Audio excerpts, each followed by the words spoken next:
president said Democrats want to give a gold-plated Medicare program for illegal aliens. That's not true. Delaware Senator Chris Coons telling Fox only people with legal status in the U.S. can benefit from Medicare, Medicaid, and Obamacare. Now, the Republican tax and spending law this year narrowed Obamacare subsidies for certain immigrants. Democrats propose reversing that. Democrats also argue that those paroled into the U.S. under the Biden administration are here legally. Republicans say Democrats abused that authority and that many of those migrants are not and therefore cannot get federal health care. Fox's Rich Edson. The White House says talks on policy differences can happen after short-term spending is approved to end the government shutdown. The U.S. is now in an armed conflict with drug cartels. That's part of a memo sent to Congress by the Trump administration, noting the cartels are designated as terrorist organizations. This after recent deadly U.S. attacks on what the president said were drug trafficking boats, including 2 from Venezuela. The memo cites a September 15th strike on a ship in the Caribbean accused of trafficking drugs, claiming it could eventually, quote, kill Americans. This comes as Democrats have alleged the administration is exceeding its powers to use military force against the cartels. Fox's Ryan Schmelz on Capitol Hill. A deadly attack outside a synagogue in England remains under investigation. Police say a man drove his car into a crowd in Manchester, then started stabbing people, killing 2, seriously wounding 4 others before he was killed. A trifecta on Wall Street. The Dow up 79 points at the bell, 3rd record in a row. 2 in a row now for the S&P. The NASDAQ also with a record close. America is listening to Fox News. Let's go! You're still glowing, flirting, grooving. You still got it. But your immune system weakens as you age, making it harder to fight flu, pneumococcal pneumonia, RSV, and COVID-19. Vaccines are a key part of any health routine and help strengthen your immune response. Ask your doctor or pharmacist which vaccines you need. Schedule in minutes at vaxassist.com. Sponsored by Pfizer. Let's go! It all comes down to this, folks. Yep, the entire season is on the line. But my throat has officially thrown in the towel. Sounds like you need Vicks VapoCool drops. They're max strength and vaporize sore throat pain. Whoa! These VapoCool drops hit fast! Speaking of fast, did you just see that play? Yeah, he vaporized that ball. That pun should have come with a penalty. Vaporize sore throat pain with Vicks VapoCool drops. Use as directed.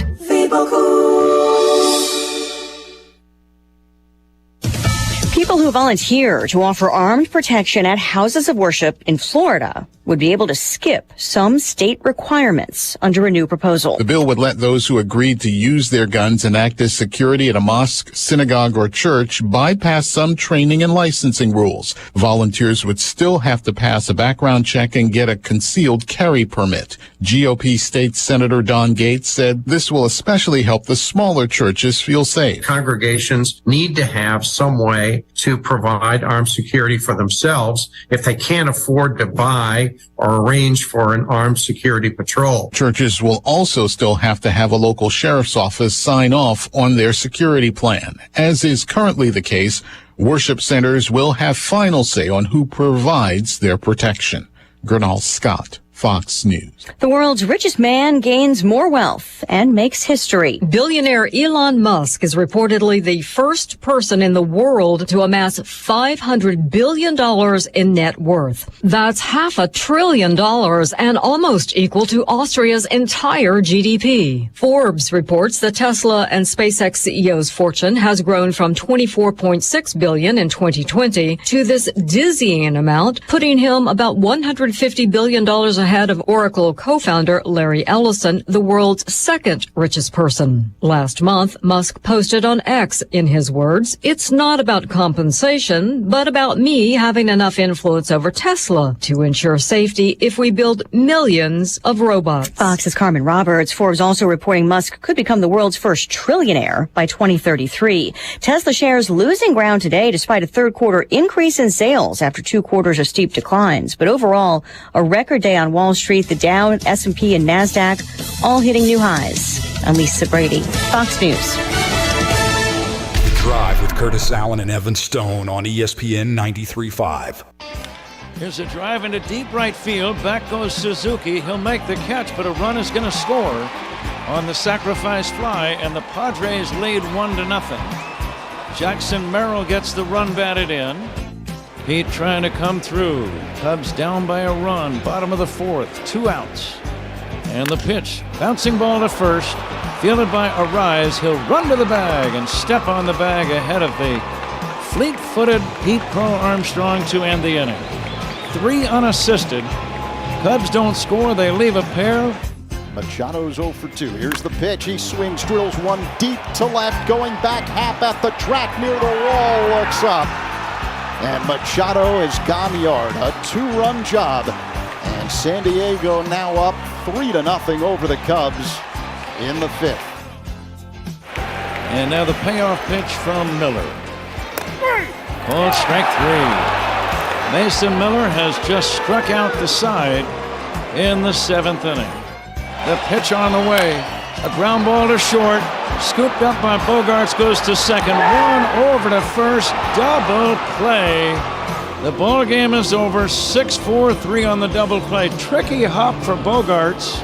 He was able to glove it, shovel it to Cronenworth, who fired to first for the game-ending 6-4-3 double play. So the Padres have forced a third and final game, and it's coming up tomorrow. And by tomorrow, Pat Hughes means today. Today. ESPN Radio 93.5. It is The Drive. I'm Curtis Allen. That is Evan Stone. And that highlight package, courtesy of our sister station, US 105.9, where you can find Cubs postseason baseball.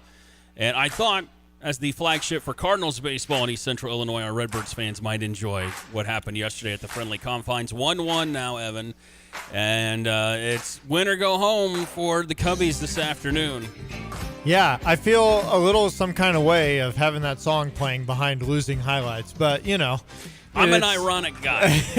I like the irony from all perspectives, sir. I mean, let's talk about it for a minute. Yeah.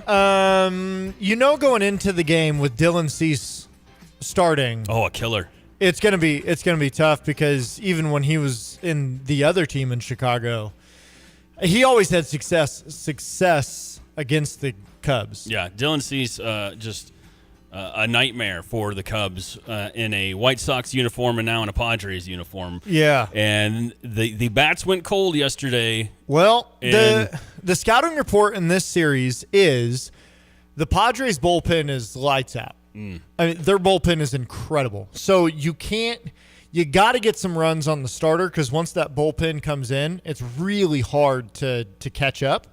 And we saw that yesterday where Kittredge comes in. So the Cubs did the thing. Go ahead, yeah. They did the thing where they don't start their starter. They start a reliever. And they did it yesterday so that Imanaga would not face the righties that come up in that first inning, Machado and all the righties, the big power hitters that are good, Tatis and Arraez.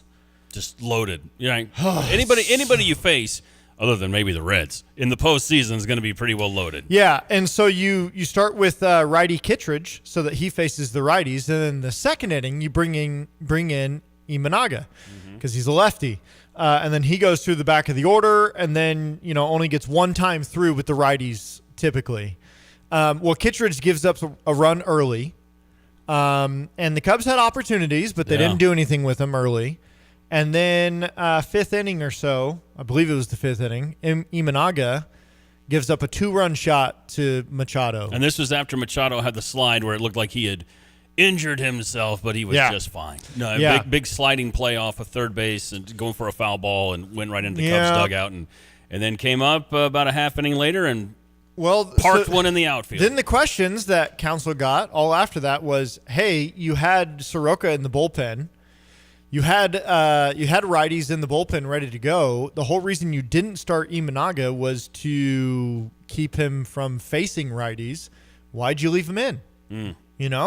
I think that's a lot of hindsight talk. Imanaga strikes out the side, and people are like, wow, gutsy, love it, great call. So a lot of that's hindsight, but you got to see the Padres bullpen when Miller comes in. Boy, I know they traded their entire farm system for that, but that dude. That's why, though. My gosh. Yeah. At one point, he had struck out 11 straight batters going back to the regular season. The dude just hops up there and throws 104 miles an hour like it's nothing. Sneezes 100-mile-per-hour fastballs in the middle of the game, and dude, there was no coming back out of that. How you feeling with Yu Darvish on the bump today for the Padres? Well, former Chicago Cub legend. Yeah. As I'm just gonna be honest, as a sports fan in general, you never feel great about the former guy coming up against you in a big moment. Yeah. I feel like my natural leaning, and some of this might be PTSD type stuff, but my natural leaning is like, well, of course he's going to go somewhere else and have success against us. Yeah. Now he's struggled. He's 5-5 on the year. Not the typical Yu Darvish year that we talk about. His ERA is well over 5 as well going into this. James Taillon, who had some really rocky patches throughout the year for the Cubs, ended strong with an overall record of 11-7, a 3.68 ERA. I'm iffy. I'm iffy on him because of what I saw throughout the year. But, you need one strong outing from Taillon to get you to the next round. Maybe you get it today. But without the bats, it's not gonna matter. You gotta get something going with your bats against Yu Darvish, and probably early if you want to win this game. Yeah. This feels like probably a game where Jameson Taillon probably comes in for 3 innings or something like that, and then it's a bullpen game. Yeah. We'll see. Maybe you're right. Maybe he has some sort of an outing here where you're like, go run with it, bro. But I don't have a ton of confidence in him. Not having Cade Horton right here is painful. Rough. It's rough for Cubs fans. It's painful. Joy for Redbirds fans or anybody rooting against the Cubs. Yeah, or going all the way back to the beginning, not having Justin Steele right here. That'd be nice. But yeah, Yu Darvish has struggled. He was hurt a lot in the year. He's got an above 5 ERA, but you can have a pitcher that can struggle like that when you've got the power behind him in that Padres lineup. Yeah. So it will be interesting to see. I was checking to see their lineup. It's not loading here in front of me, but. Looking for the starters. Well, I'll pull that up too here in just a second. My computer's always a little faster than yours, sir, unless it freezes. But we've got plenty to get to today on the drive, and we'll do updates on MLB wild card postseason action throughout the show. Also, Brett Bielema's presser was today before the Purdue game on Saturday on the road. We want that cannon, baby. Trying to get that cannon. And if you missed it, we're going to bring that to you right around 3:25. Bielema gets pretty emotional talking about some of his players and just I don't want to spoil anything, but just how you always wonder. Think about your kids for a second. I mean, you always wonder, are they listening? Are they learning from me? Are they picking stuff up? We're not just talking about sports. We're talking about life stuff here. And Bielema gets a little emotional talking about a couple of his players that he's like, man, they've heard me say that, and now they're saying it, or now they're thinking this way. Kind of thing. So it's really good stuff with Coach Bielema. We'll do that at 3:25. Plus, I got a couple of Curtis's curveballs for you, sir. Couple. I got to decide which curveball I'm going to throw at you. And it's Thursday. We got to do Etched in Stone with you, right? Do you have your bets? Are you ready? We got them ready to go. You ready? I got one, my Thursday night play. Yeah, I got a Thursday. We'll get it to going. Not a big parlay that I'm laying tonight, but it's just the Niners are so banged up taking on the Rams tonight. And this feels like an opportunity where the Rams could put some points on the board, and their stars can really shine tonight on Thursday Night Football. I know Thursday night games are kind of Plus, our guy Ravi Lula from Hurrdat Sports is going to join us right around 4:05. We will take a trip with Ravi around the Big Ten for all the other games as a whole. So plenty to get to today on the drive. But we talked a little bit about pitching. Anybody that you're looking at bat-wise, this is probably an obvious question. As far as the Cubs lineup goes, we're like, we got to have more there. Rough day for PCA yesterday. I'm going to throw that out there first. It's been a rough kind of month and a half for PCA. Some of that is coming back down to earth. The means regressing to the means, as smart people say. And it's been a rough stretch for him. You need your guys. You need Nico just being solid in what he does. He's such a great singles hitter and just getting on base and smart at bats. And then you need your power to come through on the back end with Hap, Tucker, which we got Suzuki in right field. Tucker, I appreciate this, is just DHing right now, still working his way back in. Carson Kelly behind the plate. But you need some strong at bats from Bush and Shaw. And I'd love to see PCA do something, but I don't want to rely on him. No, there's a lot of guys in that lineup making pretty good money, and they're making that money to hit the ball. Yes. And to hit it well. Yes. And you haven't seen that, like you said, for the last 3 or 4 weeks. Just going through the Padres lineup for today. Darvish is their usual fourth, which is crazy to think about that. The Yu Darvish is typically throughout the year has been the fourth guy for the Padres, but that's been the case this year. And he'll have the ball today.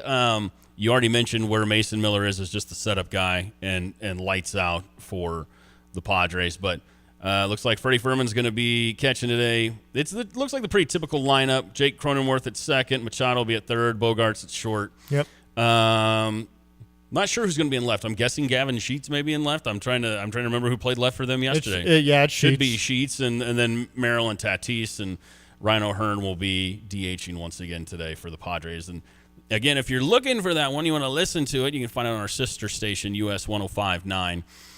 And a winner-go-home scenario for the Cubbies.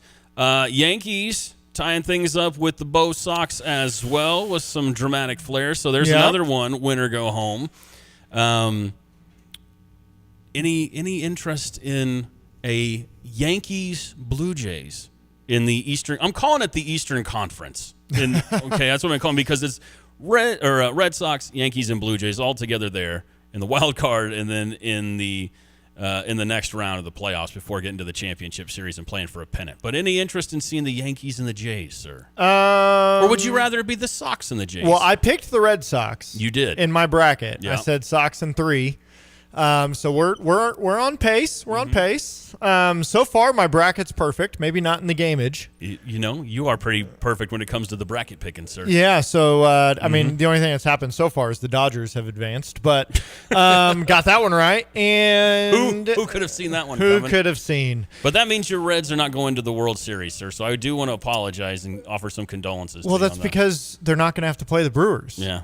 Next year, Milwaukee better watch out for the Reds. Yeah, they're coming for you. Yeah. So, I think Red Sox, Yankees versus Blue Jays, either one of those, I think, okay, let me put it this way. I think the Red Sox-Yankees series is the interesting series of that section of the bracket. Yeah, sure. I don't really care which of them goes on to play the Blue Jays because I think this is the fun series. Of course, well, yeah, with all the history and the rivalry, it does. But make even it a just lot of fun. the ways they play, the type of games they have, like this is the fun one. So love the fact that we have 3 of the 4 series. We're getting 3 game 3s. No, and I mean, at some point, we're going to get a lot of King Griffey Jr. on television, right? That's going to have to happen when the Mariners finally play. Yeah, I can tell you what I don't want. I don't want Toronto, Seattle.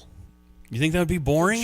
Oh, man, think that'd be a little boring? You think that would be bad ratings or something? I'm not. Are you telling me that baseball purists wouldn't tune in for that, sir?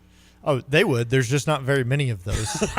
So, yeah, they're dying breed, I think. But I don't know. That would be interesting. We're out there. Yeah. The purists are out there. Okay. Max Twin City Recycling text line. Feel free to jump in anytime, 217-359-2255. Didn't mean to cut you off, sir. I was just your thought there. Going to give an update. Cleveland and Detroit are tied at 1 in the bottom of the 4th right now, as at the time of me talking. Yes. And anytime you say that, it's because you can always catch the drive wherever you get your podcast from. Funny little story. I went to Jimmy John's, what's today, Thursday? I think Monday or Tuesday. I went there for lunch.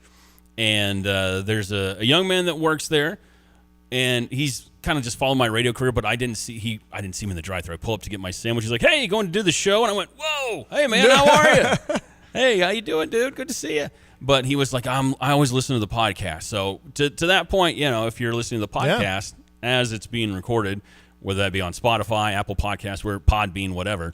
1-1. And did you have Detroit in that one, or did you have Cleveland? I'm trying to remember your big bracket you did the other day. Cleveland. You got Cleveland rolling on. I have Cleveland, and starting pitcher for Detroit today is dun. Jack Flaherty.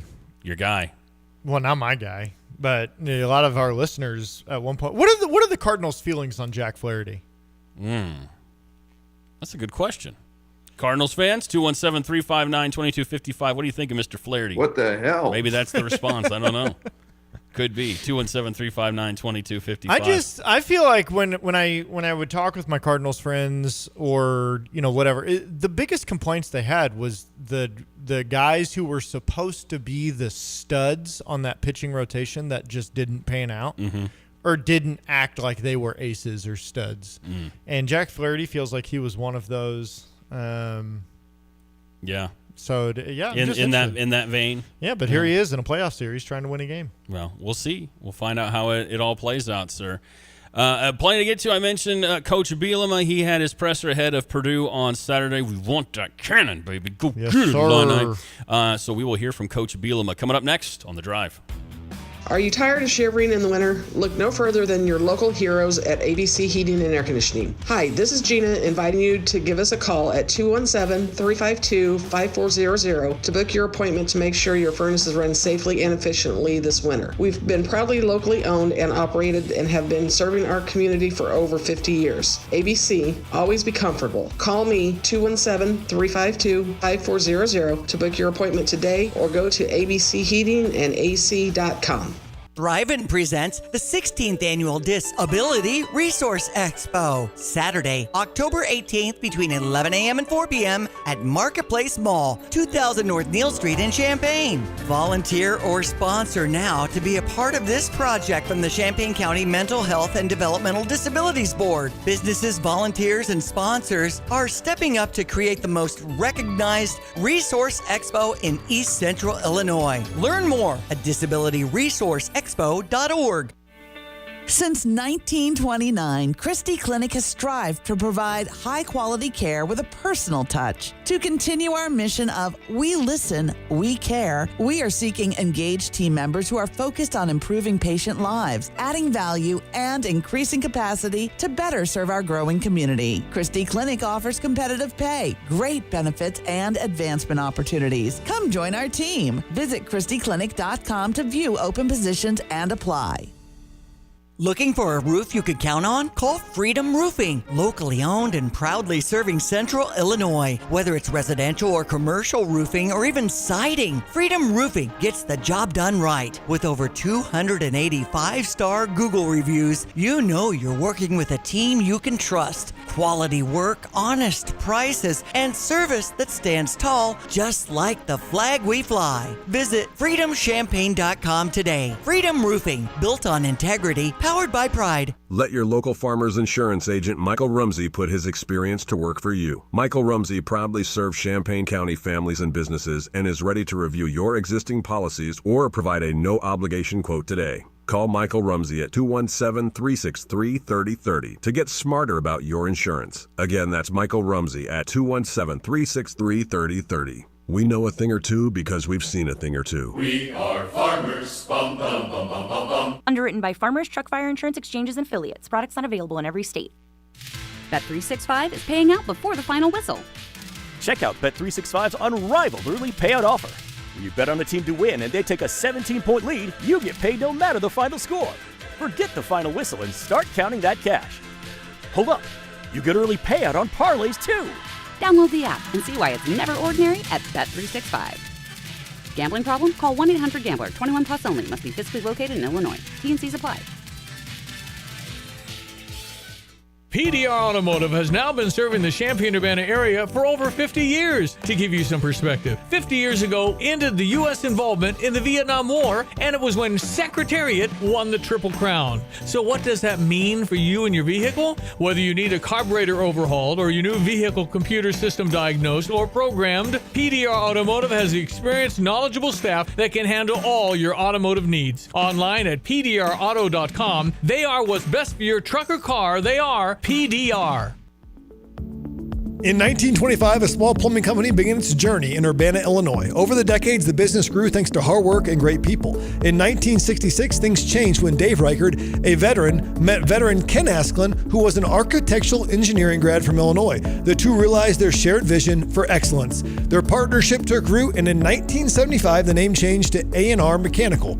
With Dave as president and Ken as vice president, A&R Mechanical expanded services, becoming the go-to full-service contractor for all of Central Illinois. A&R went from a plumbing-only contractor to a full-service mechanical contractor with their own sheet metal shop. Today, A&R is a plumbing, heating, ventilation service company with the same excellence in customer service as they provided nearly 100 years ago. Design, build, and maintain. That's what served A&R Mechanical for nearly 100 years. Find them at Lincoln and Kettering in Urbana or online at ar-mech.com. The Drive with Curtis Allen and Evan Stone on ESPN 93.5. It's a warm Thursday afternoon on The Drive. Looking outside, checking the temperature.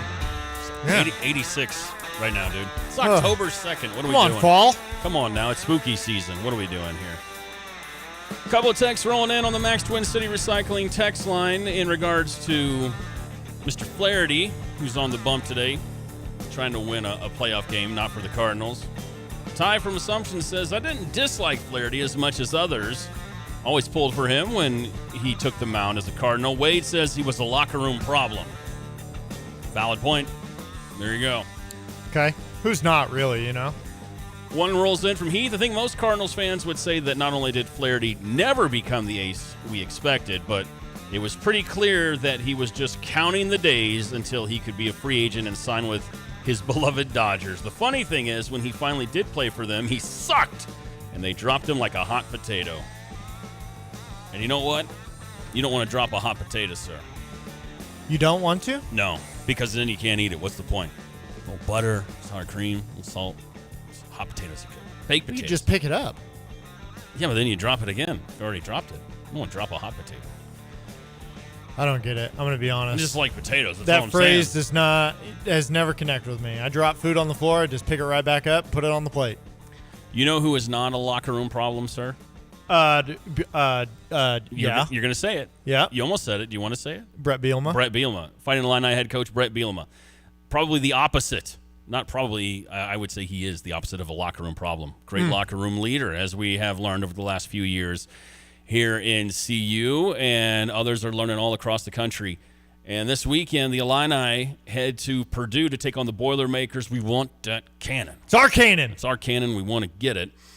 And did you ever have anything like that? Did you have we talked about this the other day, right? Did you have a trophy that you ever played for when you were a kid or anything like that? I won Most Improved Player nice. about 7 years in a row, which is basically just, dude, you sucked last year. You didn't suck as bad this year. But 7 years in a row, that's pretty good. That means if you were like god awful at the start, then you got to mediocre by the end after 7 years. That's pretty good. I don't know about all that, but we did when I was in high school. We played for, I don't know if they still have it. There was a legit Twin City Championship trophy. Right. Oh, so yeah. whoever won between Centennial Central and Urbana, whoever ran the table got the trophy.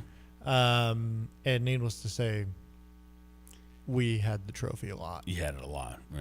You're not trying to brag or anything, but you had the trophy. We had the trophy. Yeah. I'm trying to think if we had anything in Paris. Nothing that is like jumping out to me. But I'm sure there's something that somebody could correct me on at 217-359-2255. One of the things I always remember is so Paris's big rivalry, and this is legit, going all the way back to the Civil War, was Charleston. But if you were to meet... Way back to the Civil War? That's not a joke, yeah. One side fought for the North, one side fought for the South. There's some historical sites in the Edgar County Cemetery as well. That's a true story. Yeah, that's all. Wow. It's worth the Google, Evan Stone. But like, if I met someone as a kid, if I met somebody from Mattoon, and they'd be like, "Who's your school rival?" If I said Charleston, I'm like, "No, it's not. That's our rivalry. We live in the same county, idiot. That's not your rivalry. That's ours." Like, no, I'm telling you, that's our rivalry. No, just seriously. Literally, that's what you guys. Who fought for the North? I think it was flipped. If I remember, I think Charleston fought for the North, and they're south of Paris, and then Paris fought for the South. I think that's correct. And if I got that wrong, my dad would be so disappointed in me because he was a history teacher. But if I remember right, I think that was the thing, is that because Edgar County was north of Coles County, but they flipped who was on which side. Yeah. Carmen and Fisher says Centennial greater than Central and Urbana on the Max Twin City Recycling text. There you go, Carmen. I love it when we get. That's why we do the Friday Football Fever stuff as well, and talk with Tristan Thomas and get the rivalry juices flowing. But there is a little bit of a rivalry between the Illini and Purdue, and Coach Bielema met with the media today. Not a long presser, about 8 minutes. I want to play that for you. because there's a couple minutes right in the middle of this where Coach B gets pretty emotional, and it's a really, I just think it's a really cool moment, and it speaks to him as a coach, as a man, and what he is invested in his players. Check this out. All right, well, good work week. I like the way our guys kind of approached from Tuesday, Wednesday, Thursday. We do a little bit of crowd noise. We're in the stadium today, but we were on grass or on Tuesday, Wednesday. Obviously, a grass stadium over there. Go through the crowd noise here today, but excited to get on the road, play a Big Ten game. Obviously, 101st Purdue Illinois game to this is our chance, our opportunity. This is our moment. Last year was 100-year, and those guys got that moment. So this year's 101. So we've been kind of preaching to those guys about the opportunity to be part of a rivalry game in the Cannon. But other than that, we should be, from a health standpoint, the guys that left, Matt Bailey's practiced the last 2 days, no problems. I think I told you, Torrey Cox, no problems. He practiced with us all this week. Really, there shouldn't be any issues on that front. You talked about the Friday meeting, the end of game situations. What do you guys usually, not specifics, but what do you go over in those meetings? Well, Wednesdays we do early down, third downs. So at that point, the reason we do it is coaches we presented, right? But I always think from a quarterback perspective, it's really not what we know, it's what they know. So we do early downs and third downs on Wednesday, and then on Fridays we do end up having the game situational football. Luke's run that one for the last 2 years, and he just, I think it's really good because he takes the whole week to kind of digest what he sees, and then he's really, I always say it's great to have a player that understands the coaching points, but he really gets it and knows how to process it even to a point that helps him understand it. I think in the other quarterbacks, I think about all the good ones I've had, have 4 or 5 guys now that have played in the league, and they all see the game a little bit different, but Luke probably sees it, in my opinion, as good as any quarterback I've had. What he sees is reality, and if something surprises him, he truly just got surprised, and I think that's a very helpful thing in coaching.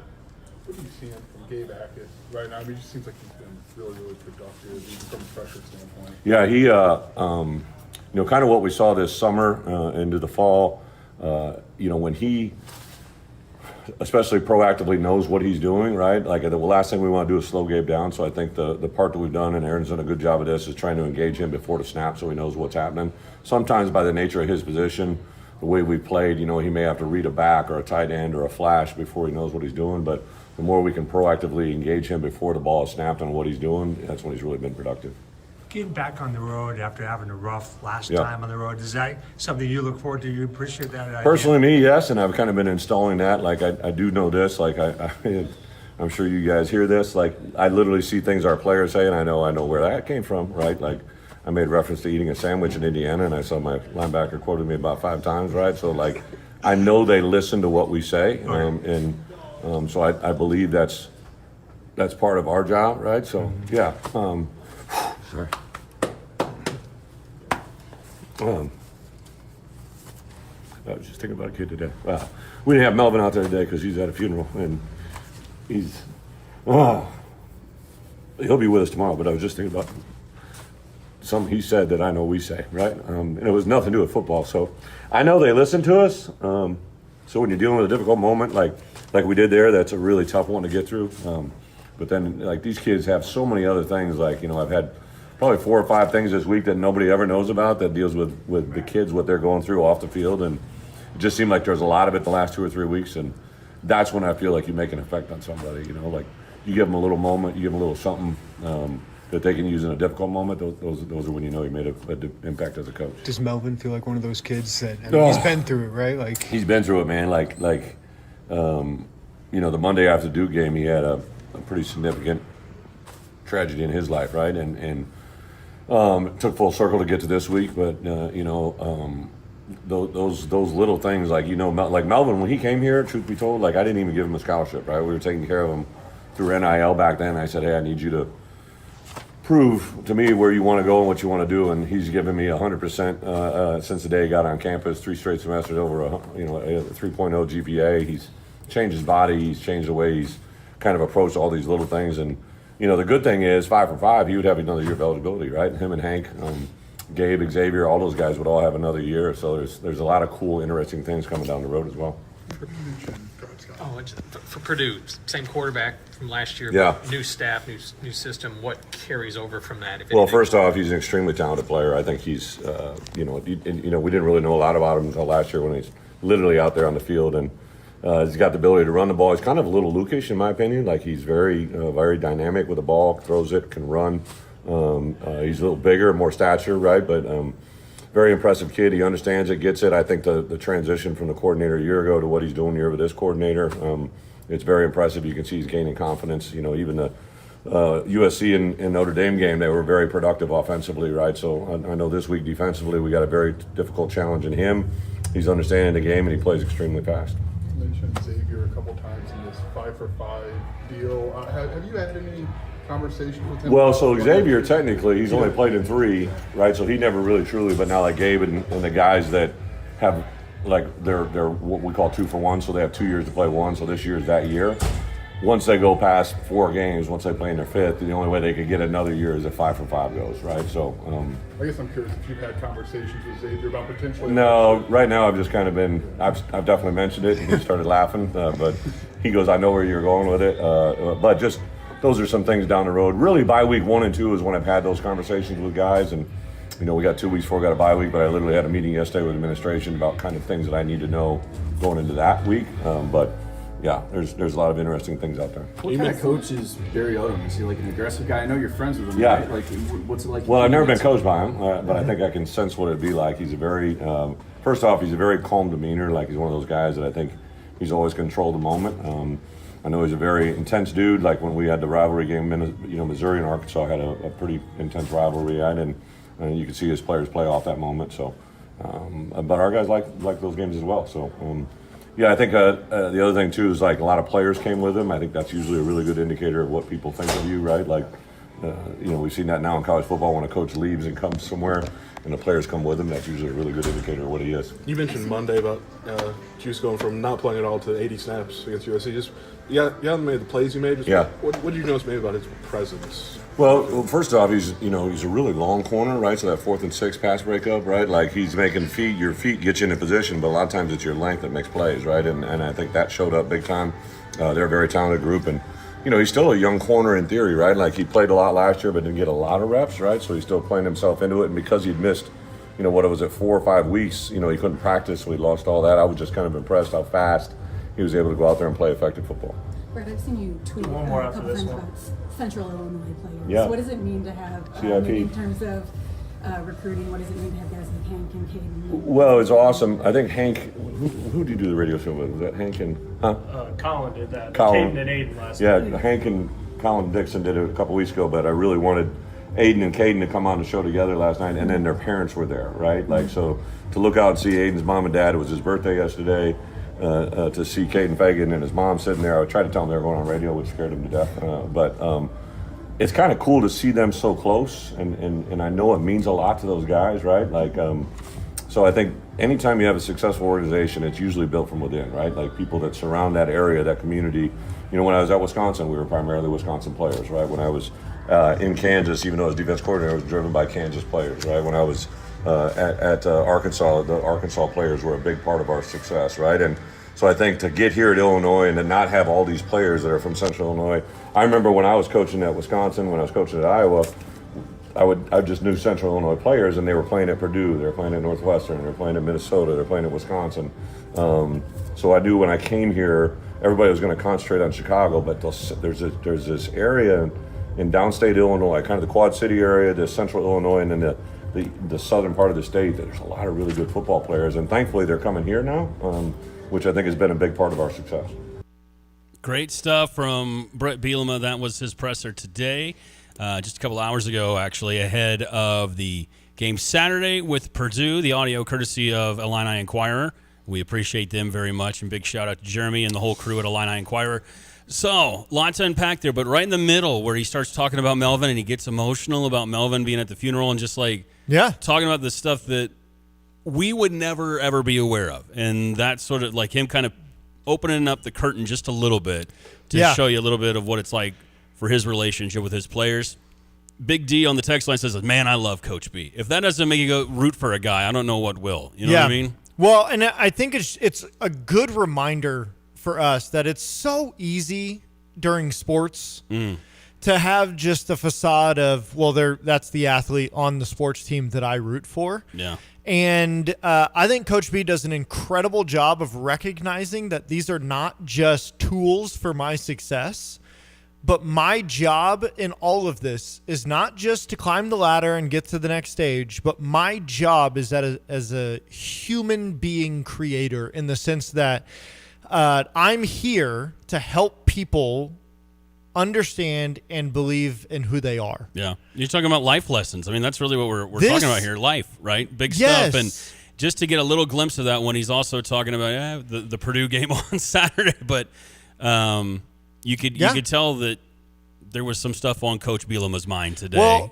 that had not a lot to do with football. And for him to express that, I thought was pretty powerful stuff and pretty cool stuff. Yeah. We live in a culture and we live in a day and age where everything is, what can you do for me? Yeah. That's what all of our unfortunately, relationships, friendships, fandoms, they're all based jobs. What can you do for me? And we hardly ever ask the question is, what can we do for you? And I think that Coach B does a really good job in this program of asking that question. Well, full circle back to what something you just said, and you talked about it's easy to block out the part of your brain where you go, okay, that's not a human being that I'm watching play sports. That's something that's a person that's there for my entertainment. I think Bielema does a fantastic job of humanizing his players and helping tell their stories. Like, you can hear a sense of pride when he's talking about a kid like Caden Fagan. You can hear that pride when he's talking about Melvin or Gabe or any of these guys, Altmaier, any of them. You hear that pride in his voice, almost like a father figure type. So, man, I heard that presser. I was watching it live about an hour ago. I was like, whew, this is a little bit different than the usual coach speak. So I wanted to bring that to everyone. 217-359-2255. Ty says, can't help but love what Coach B has done here. From the 217, hey, they gave us some kudos. They said, don't read it on the air. So I won't read the whole text on the air. They said they were agreeing with us. I'll just leave it at that. Well, I just think this is the danger of becoming a fan that dehumanizes the whole aspect, turns it into a product. If people as fans walked into a stadium or walked into the State Farm Center and you don't look at those athletes as a product to deliver you joy, but you look at them as college students who you have an opportunity. They have come here to play in front of all of these fans, of all of these people. Alumni, whoever it is, Yeah, we have the moniker of family. Family. There's a huge difference between a fan and family. Oh, sure. Yeah. A fan at the first sign of trouble, jump ship, boos, says, we don't need you, get out of here. And family says, hey, we don't condone this product. We don't condone that, but we're here for you. And I will celebrate you. And I think if fans had that kind of a shift going into athletic events or whatever, to realize, like, hey, when Luke Altmaier steps on that field, what can we do for him as fans, as part of his family? When Gabe gets a sack, what can we do for him? Or on the flip side, when Caden fumbles at the goal line, what can we do for him in that moment? How can we encourage him? How can we I know I'm probably in rare air right now, but I so much more of a fan when somebody misses a three-pointer. The human side is to, come on, instead of, hey, come on, you got the next one. You got the next one. And if we had stuff like that, I think recruiting definitely goes through the roof, but also people have way more belief in who they are. I think you just mentioned recruiting, and I think for a man like Brett Bielema, it's easier to sell yourself to a recruit. And by the way, their parents, we just talked to a couple weeks ago, Rachel Bachman from the Wall Street Journal, which was awesome. I still, it's mind-boggling we talked to her, to me, because that story was literally all over the world about the mom's practice. That's something you don't hear about with any other head coach, and that's because the families believe in Bielema too. Yeah, so, that's it. 217 says, you could have painted Luke Altmaier's number on your chest against Indiana, but no, that was asking too much. We're trying to encourage them, not discourage them. There's no way Luke walks in and sees a 37-year-old man with his number on his chest. Is like, I feel good about that. You think that's a little weird? Jeez. I feel good about that. I'm now ready to play rather than, I could be your Uncle Luke. Yeah, his name is old. What's the dude's name from Family Guy? Chester? Chester. Yeah, there you go. Is that, jeez, the face you made. Well, maybe you could, is there another scenario where you paint your chest if the Illini win a game? Yeah. The Ohio State game, is that probably what it would be? Well, listen, yeah. Come on. Come on. let me think about this. I feel very confident, and we're gonna get into our predictions tomorrow because there's not a Cardinals game actually. Yeah. And so we're gonna get into our predictions tomorrow. But I feel very confident going into this weekend. So you're gonna have a number one undefeated Ohio State team coming into Champaign to face your 5-1 Illinois Fighting Illini football team. Who should be top 20 at the minimum. I was a little bit more surprised than I thought I would be about where they ended up ranked after beating USC. Well, if we had a different name in front of us, it would have been a different story. But you know what? I love it. We got to earn it.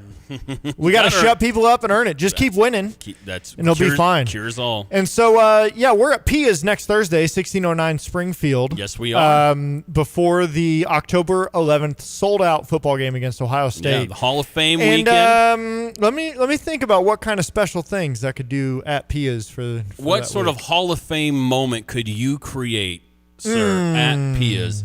And to that point, we are going to have a couple of special guests. We're working on having a couple surprises for the drive next Thursday. So hopefully we've got some pretty cool news for you very, very soon about who's going to be joining us. Also, big shout out once again to Kevin Mitchell, who joined us last week at Pia's, ahead of the game with USC and homecoming. That's going to be a lot of fun. We'll have your chance to win tickets. We've got a lot of cool swag. We've been 2 for 2 on the prizes we've got to give away at Pia's. That is always so much fun. People are like, dang, this is like the Yeti cooler. Yeah. The winner, Jay Money's like, it's a nice cooler, man. I was like, I was going to get like a pom-pom or something. Know, and no, you get real stuff. Yeah. Let's go, babe. So that'll be fun next Thursday as well at Pia's. Due for a quick break. When we come back, I've got to decide between one of two curveballs I'm going to throw you, sir. Sports related, as always. As always. Adjacent. Maybe. All right. Are you ready? I'm here coming for up it. next. I'm so excited. Putting the gloves on. And the voice guy, he put a little more echo on the voice for curveball. So that is next on the drive. Just like a great football coach, he comes up with a game plan. He plans on doing the right thing at the right time. Winter is a great time to make home improvements such as new siding, windows, gutters, garage doors, and even phantom screens. So don't get uptight, relax, and enjoy the game. Just don't drop the ball. Call Dillman Brothers and score big. 217-344-8290. You can also contact us by email on our website, DILLMANBrothers.com. Get your exterior in shape. No rookies, only pros at Dillman Brothers. Kelsey Furniture in downtown Tuscola sells Tempur-Pedic beds. What's it like?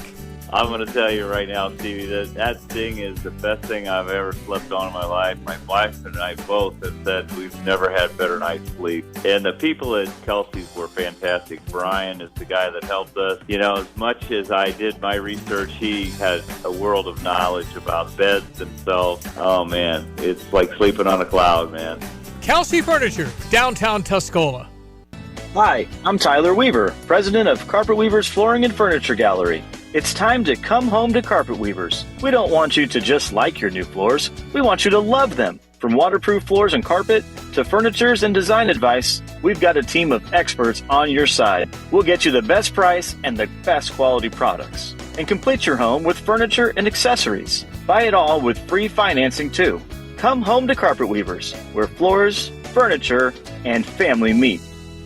Actually, I called the provider. It was just going to be a while before I could have service, and I couldn't wait, so I was recommended to Classic. Professionalism, their dependability, credibility, and the service technicians, I wouldn't ever call anybody else.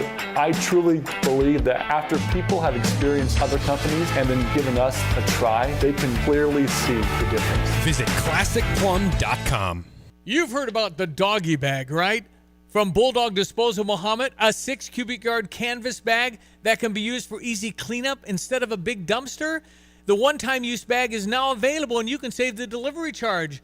Get the doggy bag at Do It Best Hardware in Champaign at 107 West Springfield. So fill up the bag, call Bulldog Disposal, have it disposed of, and you'll be organized. Go to bulldoggybag.com for all the details. That's bulldoggybag.com. Hi, this is Chris Vandeventer with Philo Exchange Bank. We've defined hometown banking for 14 decades. We've been a legacy of trust and dedication. We believe in the power of a community where every neighbor is a member of our family and not just another name. Unlike many other banks, our lending decisions are made within the walls of the bank. Quite simply, local banking means you get what you need quickly and efficiently. Philo Exchange Bank, hometown community banking since 1883. Member FDIC, equal housing lender. At Pards in Urbana, the boots just keep on coming. They're known for their huge collection of men's cowboy boots, women's cowgirl boots, kids' boots, and even shoes. If you're searching for top footwear brands, look no further than Pards. They carry a wide variety, including Ariat, Dan Post, Smoky Mountain, Roper, Double H, and more. And if socks or accessories are what you need, they've got all your high-quality essentials. Since 1968, Pards has been serving their customers with high-quality merchandise. And if you haven't been to Pards in a while, a lot has changed. Go check them out just off University Avenue in Urbana. Curtis's Curveballs. I love it. It is The Drive, ESPN Radio 93.5. I'm Curtis Allen. Shout out to the voice guy that put that together. The echo. It is time. I didn't even have my headphones on, and I could hear it. You could hear that echo. Out of the headphones. Curveballs. Curtis's Curveballs. Hey, another thing about, sorry to You're jump interrupting back. my curveball? I am. One of the other best things about that Coach B clip, the music in the background. Oh, there was random like ACDC Oh my gosh. and whatever in the We back. were going from ACDC to pop to, that was good. That was good. Anyways. This is ACDC here. Is that it? Yes, it is. And it fits quite well with Curtis's curveballs. Okay, here we go. Okay. Would you take health advice from one Tom Brady, sir? He's got the TB12. He's the greatest quarterback of all time. He's won, 100 Super Bowls. I mean, would you take health advice from him? Two things right here. Would I trust health advice from Tom Brady? Yes. Would I follow through on it? Absolutely not. Tom Brady was quoted in a list of celebrity wellness hacks as saying he doesn't use sunblock. Instead, he drinks lots of water. He says the more water you drink, it'll prevent you from getting a sunburn. Now, he may have been celebrating a Super Bowl victory or something when he said that, but this is a real quote. Brady says he goes through gallons of water in the summer to make sure that he does not get sunburned. Yeah, I'm going to say false. I'm going to go ahead and keep wearing the sunblock, Tom Brady. Absolutely false. But then I went down the rabbit hole, as I tend to do when it comes to these things. Beyonce says she dropped 20 pounds in 2 weeks for the movie Dreamgirls by giving up all food, solid food, and she was just drinking a concoction of lemon juice, cayenne pepper, and maple syrup. Oh, gosh. I would imagine there was a lot of pooping involved, and that's why Beyonce... Oh, my gosh. I like to pretend that women don't do that, but I know they do, So Beyonce, that's 20 pounds. And Wait, hold on. Lemon juice, cayenne pepper, and maple syrup. And maple syrup. That was her concoction. First of all, to that drop just weight, feels... That's not going down smooth, even a little bit. No. And with the cayenne pepper, if you get the GERD, you get a little heartburn. It might be coming back. Anyways. Couple other ones. Are you familiar with ACV, sir? Apple juice? Apple cider vinegar. I'm sorry. Oh, cider vinegar. Okay. Okay, yeah. So you have have heard of that. Okay, well, Megan Fox claims that drinking that before meals keeps you slim by cleansing out your system entirely. Now, this is the only one I saw that does have some health benefits to it. I feel like people are just finding ways to make themselves have to poop. That's another one. I got to play the echo one more time. Here. Curtis's Curveballs. Because I got two more things to tell you about, all right? Okay. Two more real quick. And they're gross. I'm sorry. I'm telling you right now, they're gross. Pop singer Kesha says a health advisor once instructed her to drink her own pee because she thought it would be good for her. Wait. It's waste. Why would you put that back into your system? Like, did you see the movie Waterworld? You remember that with Kevin Costner? Yeah. No, it doesn't work that way. Wait, hold on. Can you read that again? Yeah. To drink her own pee because she thought it might be good for... Like, there's because no... she heard science from behind it at all. No. Got that. She says she wouldn't recommend it and won't do it again, so that's good news. And one more health advice that we should not take from celebrities, most likely. Are you familiar with the vampire facial, sir? Have you heard of this? Spooky season, it might be in right now to do this for the ladies. Kim Kardashian says she received a vampire facial last year, which is when you have your own blood drawn and then your blood's platelet-rich plasma is injected or topically spread all over your face. She said it was painful and she wouldn't do it again. You know what she should have done? Just left the blood in her freaking face. It was painful. 10 out of 10. Do not recommend. Do not recommend, but dude, she looked so good, didn't she? It's like one of these things where, okay, where's the line between, okay, y'all look good and you're healthy, so something you're doing is working, but now that you've seen how good you look and you're healthy, you're now going way over the top to keep it. And now you're doing crazy stuff that is not actually going to help, but you're still doing it because you think it could help. When in actuality, just do the stuff that you like. Just first of all, everybody gets old. Everybody. It turns out, like aging. Out, Father Time is undefeated when it comes to aging. And I would much rather we as a society find the beauty in aging versus the fake whatever we're doing, drinking pee and apple cider vinegar.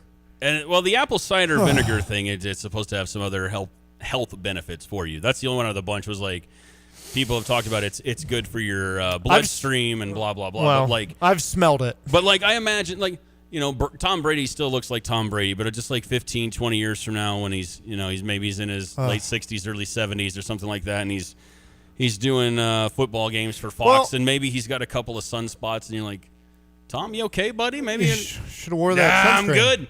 I've been drinking water for 45 years now. I'm fine.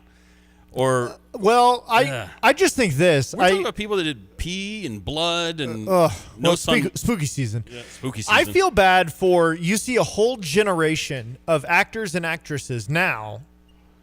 And just because they're the most visual, but you're seeing a whole generation now that was kind of the first generation to get into the Botox and Evan did this thing where he's like giving himself a shot in the face. He was going click click literally with his fingers. Like I knew what he meant. Botox. Couldn't remember the name of it. Yeah. Botox. And the effects of what Botox looks like when you're 70. Look, I won't tell anybody how to live their life. You do you. But I have a friend who works in radio. I won't say her name. She's in a completely different state, actually, so she's not listening. But she got an endorsement deal for some doctor's office that was doing Botox, and it was like that was her deal. Like she got this endorsement deal where they did these Botox injections into her forehead for free, and I'm like, you're beautiful. You don't need to keep doing this. And now she's doing the before and after pictures, and like you don't have a forehead anymore. Like I mean you do, but it doesn't look like a real forehead. Well, here's the thing: is there are actual health benefits in some ways. There are headaches, to Botox, migraines, and all that. Absolutely. Yes. Yep. And so it's fine. Once again, it's finding that line. Yeah. Finding that line of health benefits versus whatever that is. Whatever makes them. I heard if you drain the blood out of you and then pour it on your face, it's good for your skin. I just, a couple of years ago, they did that Friends reunion. Yeah. Where they brought all the Friends cast came back together.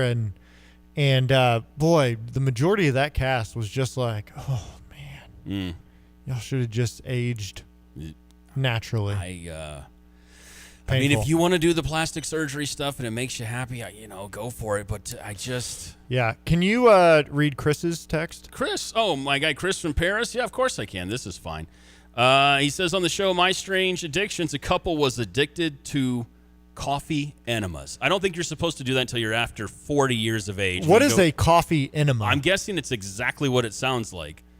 I don't think it's something you get at Starbucks. I'm going to Google image it real quick. But that's got to be, I'm going to, is there a coffee capital? What would be the coffee capital? Seattle? Yeah, it's probably happening in Seattle. That's probably where you can get that done. Yeah, I had to think for a second. There you go. 217-359-2255 is your number for the Max Twin City Recycling text line. We got about 30 seconds left. We're going to take it right up to the top of the hour and get to news. I saw the thing about Tom Brady, and I was like, oh, well, now I got to see all the weird stuff in this article. That's one of the things like, hey, last year I didn't wear sunscreen at all. I drank a ton of water, no sunburns. Mm-hmm. I also didn't go outside. Didn't go outside one time. No, stayed inside all day, but it must have been the water. Must have been. You know? Definitely not sitting around watching Netflix. It's time for news. This is The Drive. Layoffs are coming. Lisa Brady, Fox News. That's what the White House keeps warning as a government shutdown continues. Fox's Peter Ducey reads a post from the president about a meeting with his budget chief. To determine which of the many Democrat agencies, most of which are a political scam, he recommends to be cut and whether or not those cuts will be temporary or permanent. I can't believe the radical left Democrats gave me this unprecedented opportunity. They are not stupid people. So maybe this is their way of wanting to quietly and quickly make America great again. Democrats in Congress blame Republicans for the shutdown as they argue for health care issues to be addressed and accuse Republicans of lying about Democrats wanting taxpayer-funded health care to cover illegal immigrants. Delaware Senator Chris Coons telling Fox, I want a path forward where we reverse some of Trump's cuts to health care and we reverse some of the ways that health insurance costs are going through the roof.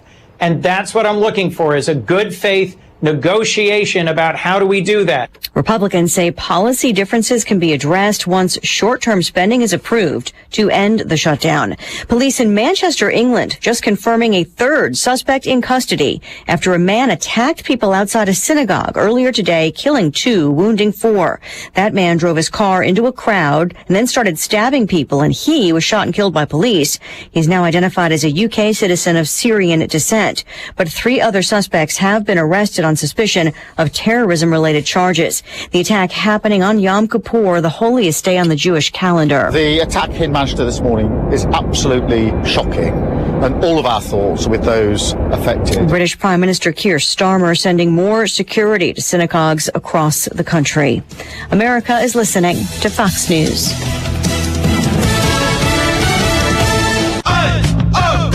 Let's go! You're still glowing, flirting, grooving. You still got it. But your immune system weakens as you age, making it harder to fight flu, pneumococcal pneumonia, RSV, and COVID-19. Vaccines are a key part of any health routine and help strengthen your immune response. Ask your doctor or pharmacist which vaccines you need. Schedule in minutes at vaxassist.com. Sponsored by Pfizer.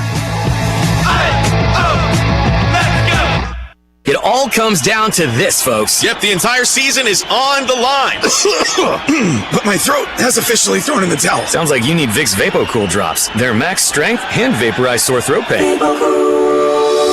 Whoa! These VapoCool drops hit fast! Speaking of fast, did you just see that play? Yeah, he vaporized that ball. That pun should have come with a penalty. Vaporize sore throat pain with Vicks VapoCool drops. Use as directed.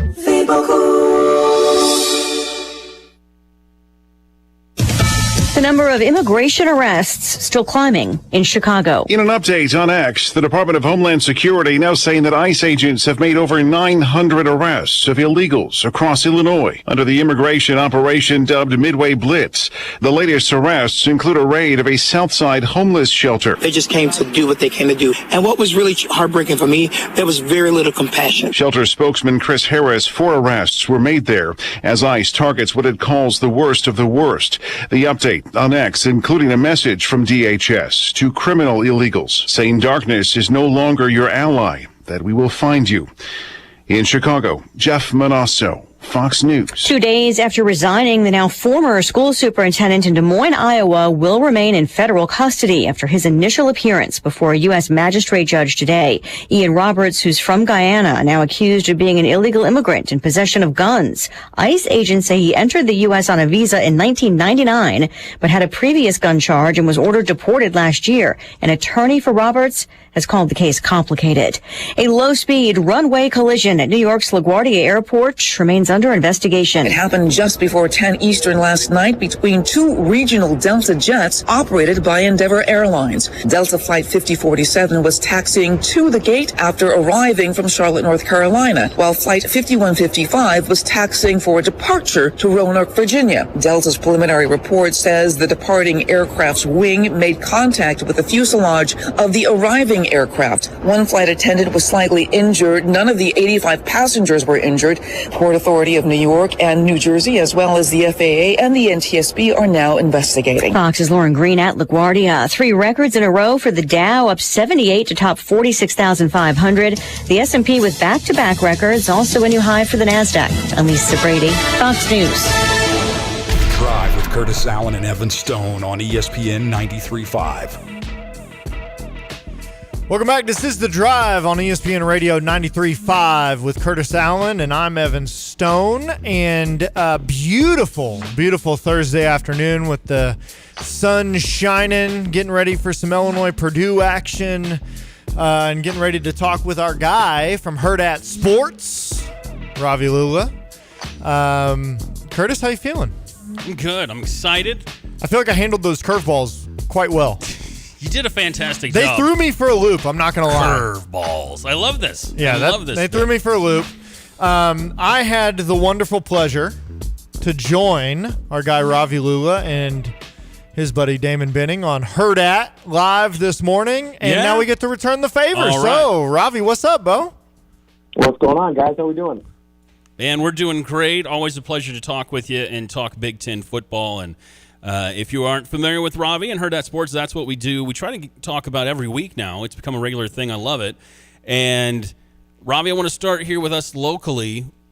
Were you surprised by anything that happened Saturday between the Illini and USC? Not really, if I'm being honest. I thought this was going to be a good bounce-back game for Illinois. I've kind of gotten to the point with Indiana where I just throw out those results because I have no idea what they mean at any given point for Indiana or for whoever they're playing, honestly. Yeah. Right? Because I felt the same way about Indiana-Iowa. I don't think, if Indiana really is 53 points better than Illinois, then they're going to wax Iowa, right? But I don't think that was the case. I think that game kind of just snowballed and got away from them, and it was, the final score is what it was, right? I mean, we saw Nebraska had the exact same thing happen to them last year at Bloomington, right? It was like 56-10, and you're just like, what happened here, right? And then Nebraska comes back the next week and is winning for 3.5 quarters against Ohio State. So, not indicative of either team, really. So I've started just throwing Indiana results out. The wins count, good for them, whatever. But when I'm trying to predict what's happening for the rest of the year, I really didn't even take that into account when I looked at Illinois SC. I looked at that and I go, okay, SC is a team that typically struggles with the more physical Big Ten teams. Illinois is definitely in that category. I think some of the physical Big Ten teams tend to struggle with Illinois. That's just kind of how Brett Bielema coaches, and that's one of the things that I honestly respect about him is you're going to get your butt kicked when you play whatever team Bielema is coaching. And so I went into this thinking that Illinois had a really good shot to beat USC because that's been the USC Achilles heel. And also, I know Maeva's been much better this year, much improved from last year where I was really not a fan after he took over for Miller Moss, but that guy still is going to give the defense a lot of shots to intercept the football. And he's going to throw some balls in the danger zone. And between those two things, I really felt like Illinois was going to have a chance. And, I would have been okay if it was a little bit more comfortable than it was, but I'll take the W for sure. Well, before we jump into some games this weekend, I want to put you on the spot for just a second. Because I know our guy Ravi here is a Red Sox fan, which has a little bit of a connection to the St. Louis Cardinals, which is our affiliate here on 93.5, because they have just announced, say his name. Mr. Flaherty? No. Bloom. Oh, Chaim Bloom. Chaim Bloom. Chaim Bloom. So I know that he was in Boston for a bit. He is now taken over. Ravi, did you just say, oh, geez? So what are your thoughts on old Chaim Bloom taking over in St. Louis? I'm going to be honest with you. Every Red Sox fan hates the guy. He was I know that people look at his time in Tampa and they were just like, oh, man, look at how great he did with the farm system and everything. That's fine. He was an abject disaster and failure for the Boston Red Sox. Now, I'm going to put that some on ownership. I think the ownership put him in some positions where he maybe had to make some deals that weren't great for the franchise. But this is the guy that traded Mookie Betts. That's all you need to know. This is the guy that traded Mookie Betts. This is a disastrous signing. Or like that. Like I wouldn't let that guy anywhere near my franchise. Like I don't want to bum out all your Cardinals fans or anything. I wouldn't let that dude. I wouldn't let that dude near someone else's franchise. Like he is one of the. I mean, the Red Sox did their fair share of winning in the 2000s, so it's not.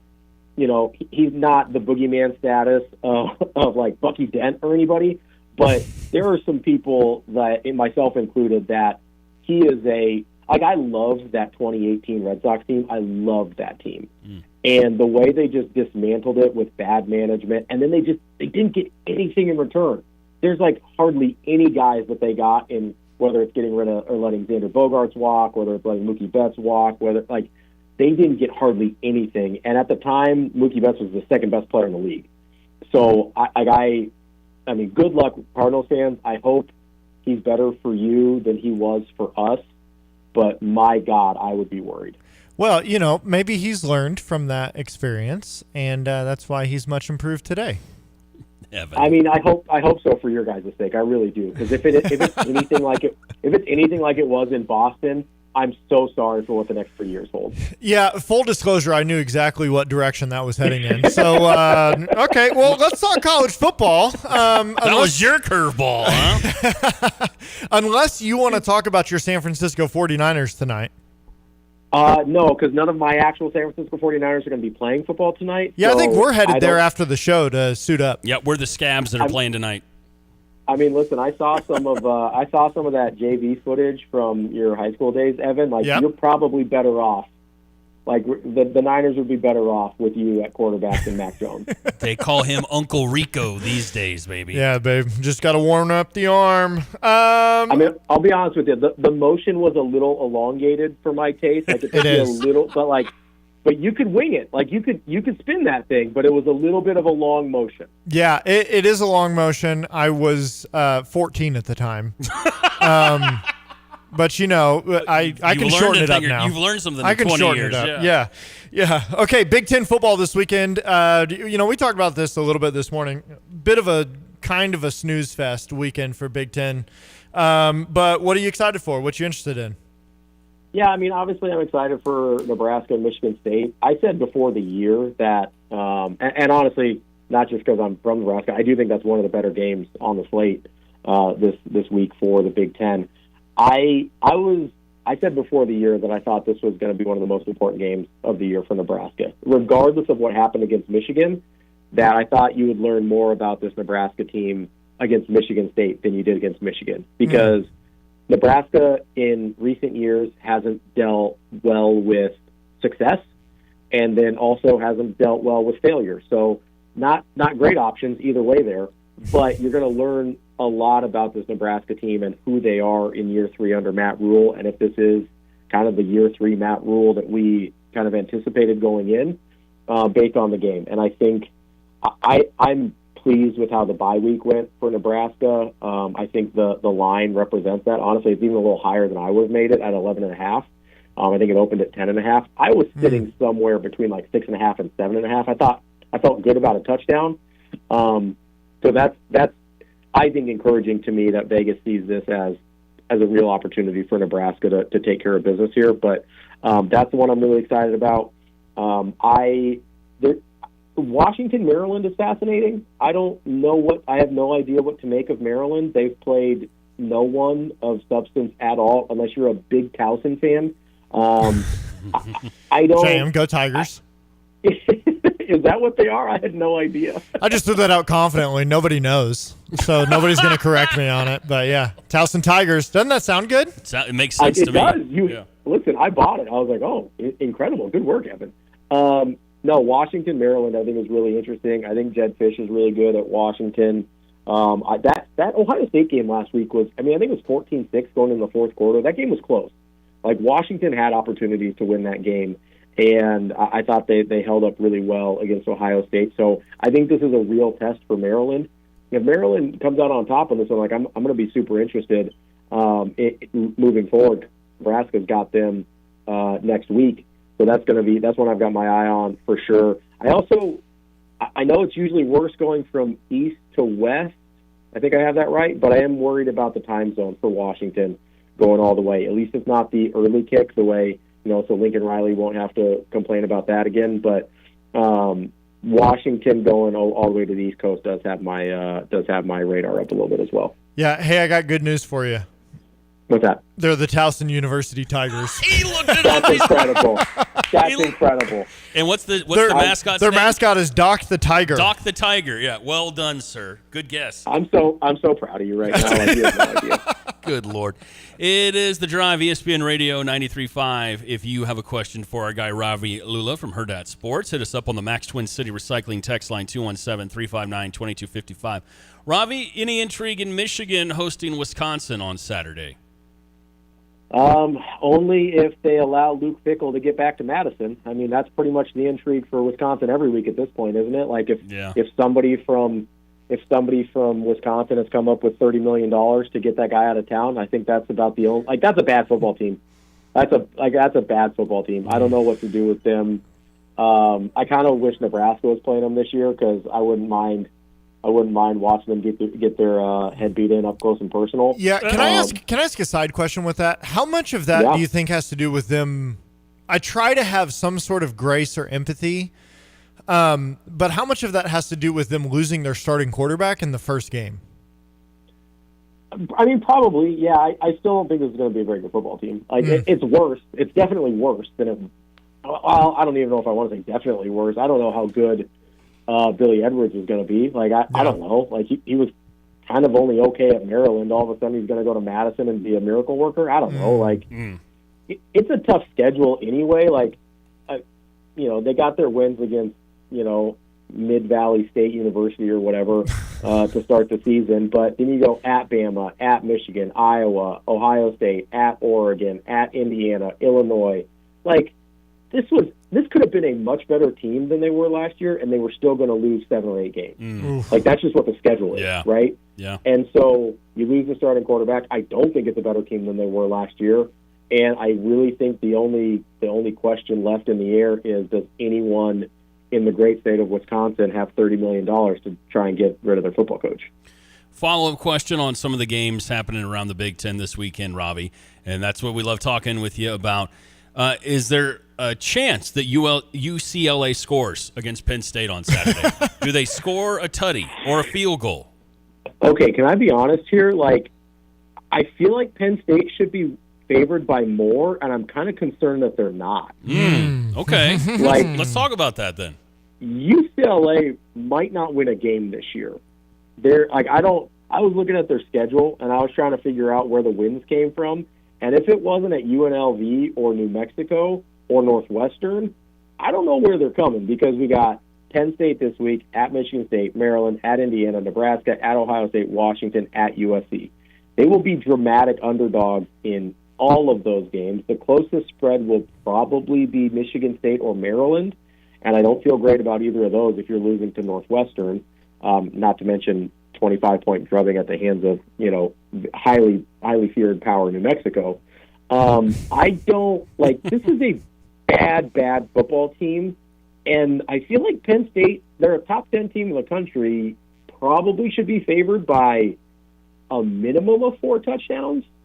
Worst case scenario, but Penn State's offense hasn't really lit the world on fire either. Their defense is very good though, so if UCLA scores a touchdown, I'd be surprised. They may get a field goal, but I would bet against the touchdown. All right. Evan Stone and our guy Ravi Lula. Evan's got a question. I know he does. He's giving me the look like, okay, it's my turn. So what do you got, sir? Well, no, I'm just saying we're with our guy Ravi Lula from Hurrdat Sports. You can catch him on all the things that might say Hurrdat Sports. Ravi, I got a question for you. Illinois, Purdue. Yeah. I think it's sitting at 10.5 right now. What are you thinking? Let me get an updated line. I've got it at 9.5. Oh, okay. All right. Let's make it happen. Now that's according to ESPN Bet. That just happens to be the site I'm on. Yeah, I mean that should be. Yes, I would take Illinois and the point all day long. Like that's a. Yeah. I still think Illinois is really good. Like I have thought they were a 9-win team pretty easily without having to squint or stretch or anything like all since the offseason. Like this is a good Illinois team. I don't think Purdue's very good. They're a little bit more game than I think they were last year, but at the end of the day, I don't think they have the physicality and I don't think they have the skill players to hang in there with Illinois. So, I mean, I feel pretty good about the 9.5 if I'm the Illini, and if you're so inclined to make such wagers at strictly legal establishments. Yeah. Robbie, anything else you're looking at for the Big Ten this weekend? No, like Evan said, it's a pretty rough slate. Like it's not a great weekend. I am a little curious to see if Monroe can kind of hang with Northwestern. I'm not gonna lie to you. Like I'm a little you're sicko. Like, I'm a little like sicko mode, like BTN at 2:30. Like listen, it's gonna be on one of the screens. I'm not gonna lie to you. You'll be there. You'll be there. Ooh, it's not gonna be the one with sound, but it'll have a screen. Yeah. How many coaches get fired this weekend? Oh, dude. Ooh. Because Billy Napier down in Florida. Yeah, I mean, if they go all Notre Dame versus Arkansas on them, if Texas does that to Florida, I think Napier could. I think this could be the final nail in the coffin there. I do think Braun could get fired if he loses to UL Monroe. Like that's a fireable offense. Fickle should get fired, but I also don't know if they have the money for it. Right? Like that's literally the $30 million question for Wisconsin is can they scrape together that much money in the entire state to try and fire their football coach? I don't know. I don't know how much money you make making cheese. I would imagine it's a decent amount. But so like I'm gonna say if you set the over under at 2.5, I'd take the under, but I don't feel great about it. Okay, 10 seconds here. James Franklin coaching at Penn State next year or no? I am going to say no. Yeah. Okay.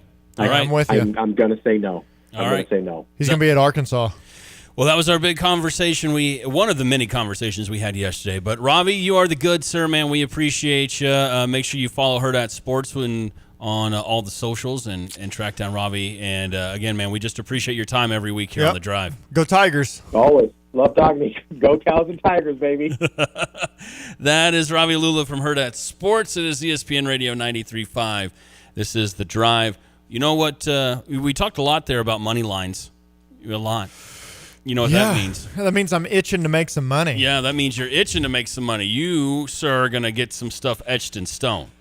But before we etch anything in stone, I need someone to protect my stone earnings. You need Busey is what you need, baby. You need Busey, and it is October. It is National Cybersecurity Awareness Month, and Busey empowers you to take an active role in protecting your privacy. What dangers do you face as a consumer? Well, social engineering. Thieves will email, call, or text you pretending to be someone else like your bank and request your personal info. Your bank will never do this. Also, you might face hacking. Your computer, smartphone, and tablets could all be at risk. Hackers install malware, keystroke logging software, and other malicious technology that grabs your info without you noticing.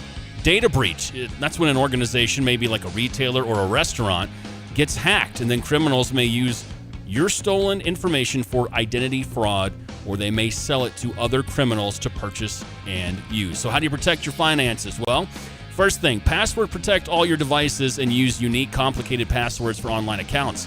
Number 2, never log into financial accounts or shop online using public Wi-Fi. Ensure home internet is password protected. Number 3, review your credit report annually and bank accounts on the regular, and look for suspicious activity and errors that could signify identity theft. And 4, use antivirus software. You can help detect and protect against cyber criminals. With constant changes in technology, there's always new risks. The best way to protect yourself is to be proactive.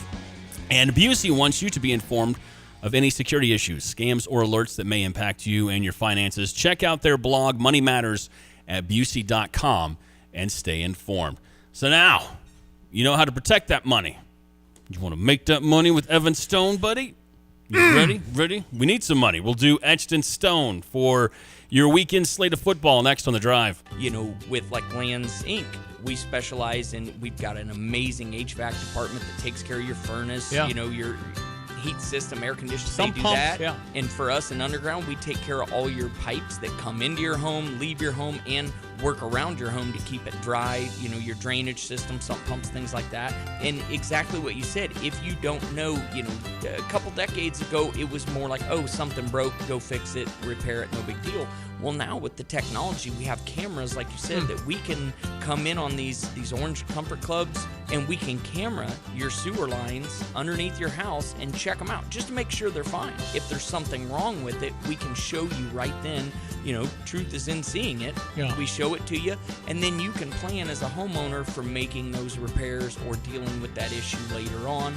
If it's an immediate need, at least you're not caught off surprise. That sewer camera inspection with a proper clean out. I was just learning more at landsinc.com. Lifeline Connect is a faith-based men's residential recovery center that has been serving Champaign-Urbana and men from all over the U.S. and Canada for the last 19 years. We have the Funding the Dream event coming up on October the 2nd at 6:30 p.m. in the I Hotel, and we're doing something different this year. I want to speak to all the parents, maybe someone that's struggling with addiction and they need to make a change in their life. We want you to learn about a resource that is available right here in your community. You're going to hear testimonies from current graduates. You're going to hear the stories of the guys that are currently enrolled in Lifeline and what God is doing in their life and how they're overcoming drugs and alcohol and experiencing purpose and peace. And this is going to be free. You can go to our website, lifelineconnect.org, and click the button for free registration. We'd love to have you. It's a beautiful venue. You're going to get a free meal, and you're going to hear all about Lifeline.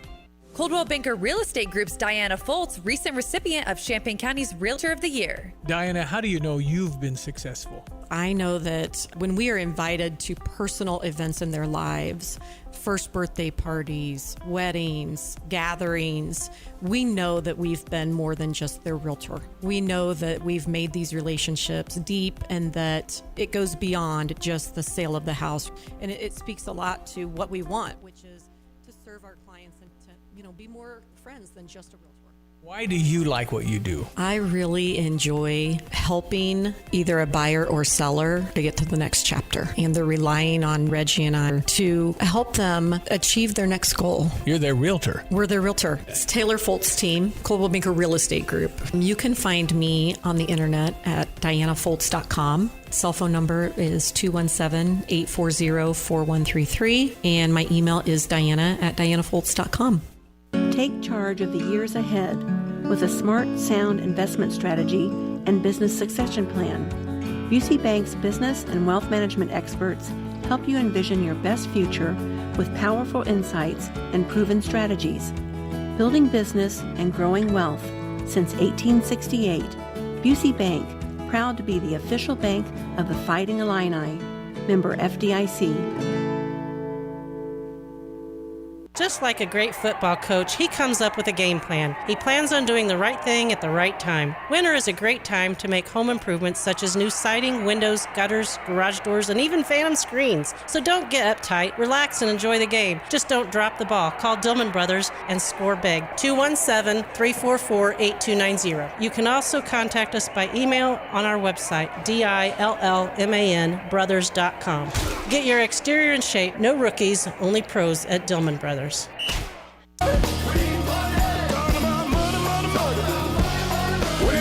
Win is some money.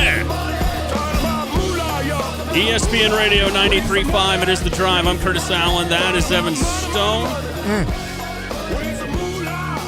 And we like to make little itty bitty, tiny, small wagers on occasion, once in a while. When it comes to the sports betting. Very legal in the state of Illinois. Thank goodness. And we do a segment every Thursday called Etched in Stone. Evan goes through the slate of college and NFL football. Maybe he'll have a couple of, we call them degenerate bets every once in a while. Maybe. But yeah. What you always have is a bonus bet that you can get on our socials. Yep. And that's at The Drive 935 on Twitter and Instagram. So, having said all that, my man, let's get some stuff etched in stone. You ready? Let's do it. All right. Where are you starting? You usually do, it 5 bets we do, right? We do 5 bets, then the bonus bet on the socials. And I was wondering how sicko mode to go this week. There's a good play, Swansea City versus Leicester City. What? Happening Saturday morning. 220 plus 220 for the draw, but I don't think that's where people want me to go. So I'll be there. Only Tottenham. Only Tottenham. They're in a different division. They're not, you know what? The Spurs, they're not at home this week, and I know that because the Vikings are playing there this week, and the NFL is at Tottenham Stadium. But I don't know if that's etched in stone. So let's get into it, my man. Where are we going first? All right, first play. I love when we have a trend perfection. Okay, and sometimes it's even if you don't feel good about it one way or the other, you just got to follow the trend. So when I look at this weekend's slate, we have a James Madison University and Georgia State football game. Okay. James Madison is 4-0 against the spread. All right, and I like Georgia that. State is 0-4 against the spread. Oh. So we're going to go ahead and jump on James Madison minus 19.5 to cover the spread to Let's go do 5-0 and 0-5. Etch it in stone. It's those credit cards, but cash is the best. We need money! All right, that is the first one. Covering the spread. Sometimes it perfectly lines up like that, and we'll see what happens. But game number 2, I feel good about Nebraska and Michigan State this week. Yeah. I know that Nebraska's coming off of a bye week. This is a home game for them. People were very upset with how that Michigan game went for them last week. It feels like it really derailed a lot of what they were looking forward to this year. Kind of similar to what Illinois did down in Bloomington. Now, it wasn't an embarrassing performance, but they definitely did not play nearly as well as they thought they were going to play. And now you've got a Michigan State team coming in that I don't think is very good. They've got some athletes. They can definitely wiggle around if you let them, if you know what I mean. But I don't think that they can match up with Nebraska. And so I'm going to take the Nebraska minus 11.5 over Michigan State at home. Etch it in stone. We need money. We need money. Talk about money, money, money. We need some money. All right. Okay, let's stay in the Big Ten. Okay, let's do it. How is Michigan only a 16.5 favorite over Wisconsin at home? That's it, 16.5, huh? I don't know what's going on there. Wisconsin is a horrible football team. Yeah, we just talked about how bad they are with Ravi a little bit ago. And beyond that, I think they've quit. Like emotionally, I think they're out. I won't say quit. That is such a strong term, strong phrase. I do think that the belief in that locker room is gone. And so I don't know what to do except for take Michigan minus 16.5 over Wisconsin and to etch it in stone. Is that for sure? We're doing it? We're etching it in stone? Etch it in stone. Credit cards, but cash is Cash the best. is the best. We need money! Yeah, I think that's a pretty good play, man. I like that one a lot. Okay, this is Tom Fornelli's special. Tom Fornelli, Illini fan, alumni extraordinaire. Yep. This weekend is one of the first Service Academy games.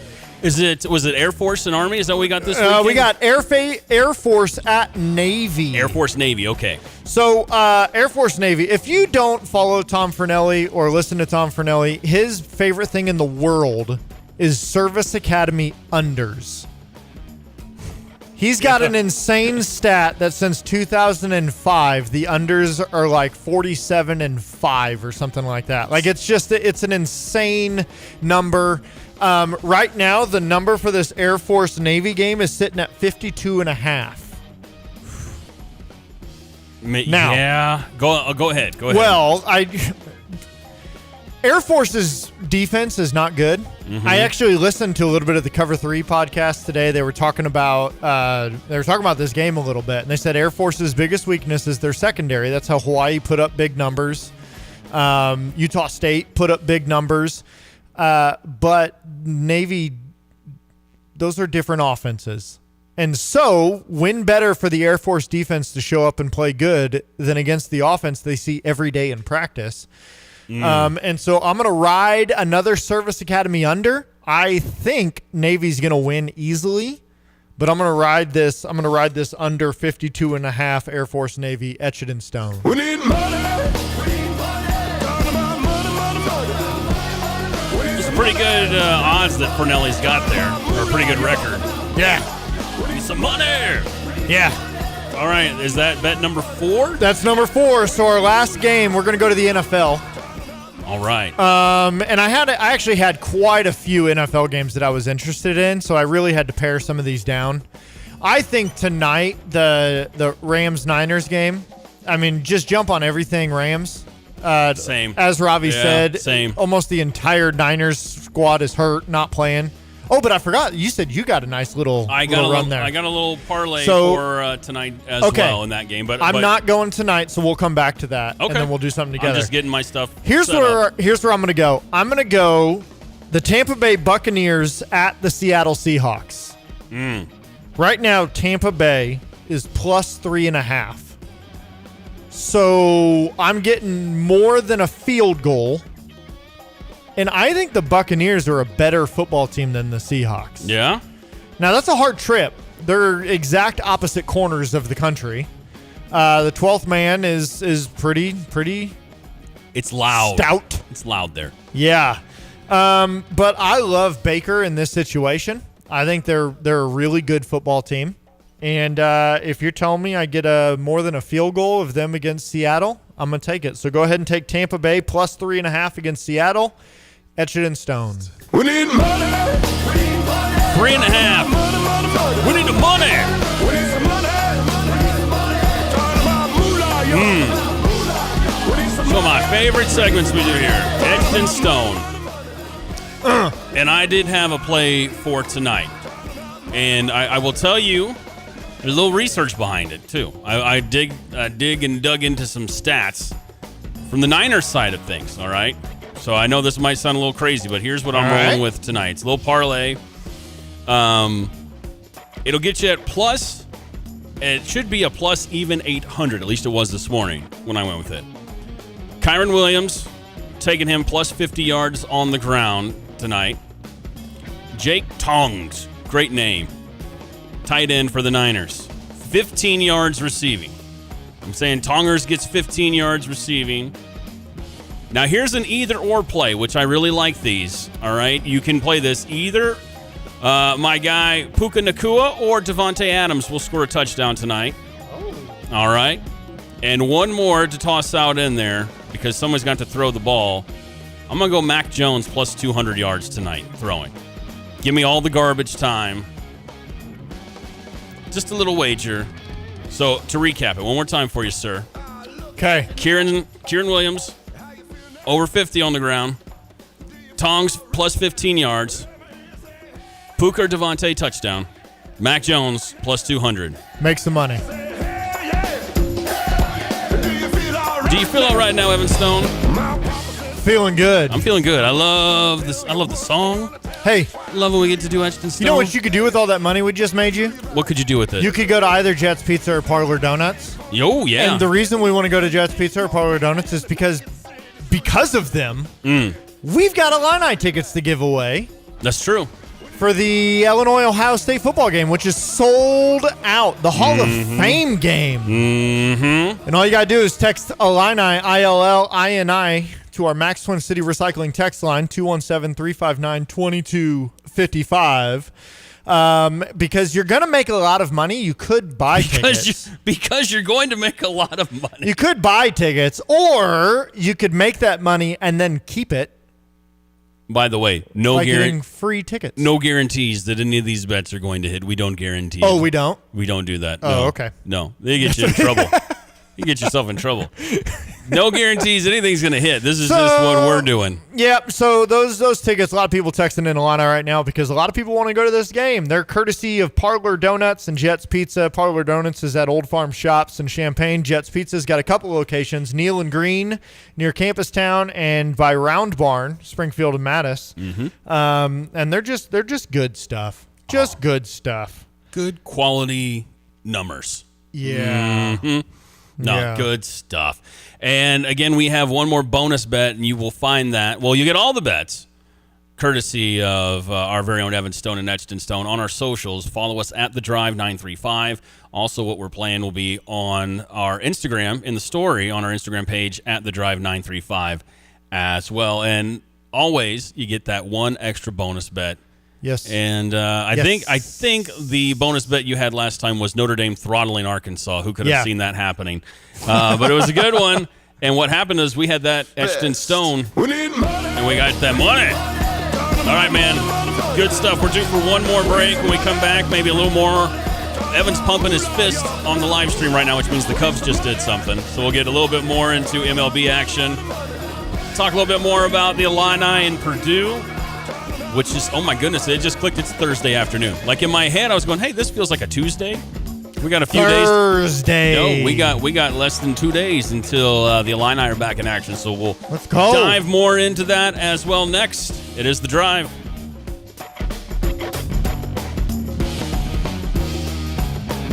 Hi, Randy Graham here with Curtis Orchard. We're honored by your votes in the News Gazette People's Choice Awards. You voted us best in agritourism. Thank you.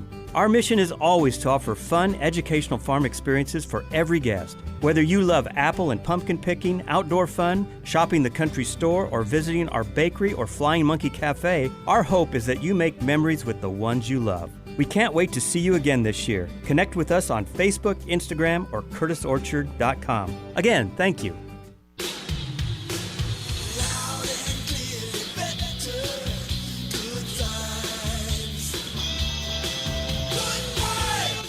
Hi, this is Steve from Good Vibes. And I'm Canelo Luga, linebacker and special teams specialist. KO, that's a lot of skill sets. What's your point? Well, kickers kick, guards block, receivers catch. Is there a point coming? Well, yeah, you have to cover running backs, quarterbacks, tight ends, kickoff and punt returners, even loose balls. So you want to know how I'm a specialist? Simple. My job is to put the guy with the ball firmly on the ground. I specialize in firmly. So Sony specializes in video processing. They have the skills to make any panel deliver a better picture. Better as in more color, smoother motion handling, higher contrast, everything that makes sports on TV look real. From Sony cameras and mics used on the field to showing the game in your home like you have sideline tickets. Well, we still want you to come see us at the stadium. Oh, heck yeah. Live football's the best, but Sony is firmly in second.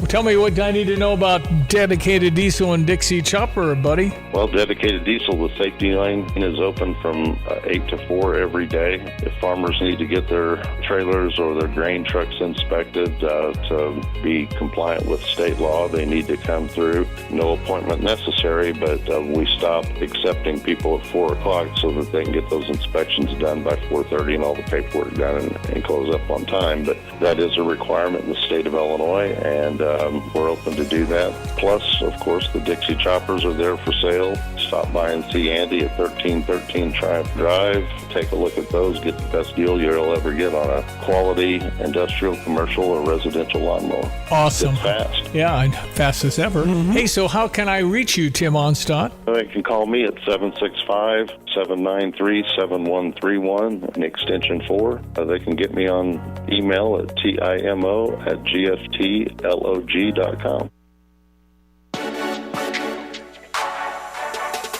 At Carpet Weavers Flooring and Furniture Gallery, we're flooring people with amazing service, great design advice, and unbeatable selection and the best prices in town. It's the perfect time to update your home with waterproof flooring, carpet, hardwood, tile, and more. Then complete your rooms by shopping our incredible selection of furniture and accessories. We also offer great financing options.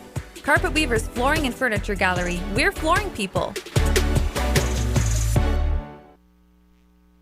At Freedom Roofing, they stand for quality, integrity, and the American way. Locally owned and built on trust, they take pride in protecting what matters most, your home. Their expert team delivers top-notch craftsmanship with unbeatable customer service because you deserve nothing less. When storms hit or roofs age, call the name that stands for strength. Freedom Roofing, proudly serving our community because your roof should be as strong as the country we call home. Freedom Roofing, built on trust, powered by integrity. Visit freedomchampaign.com.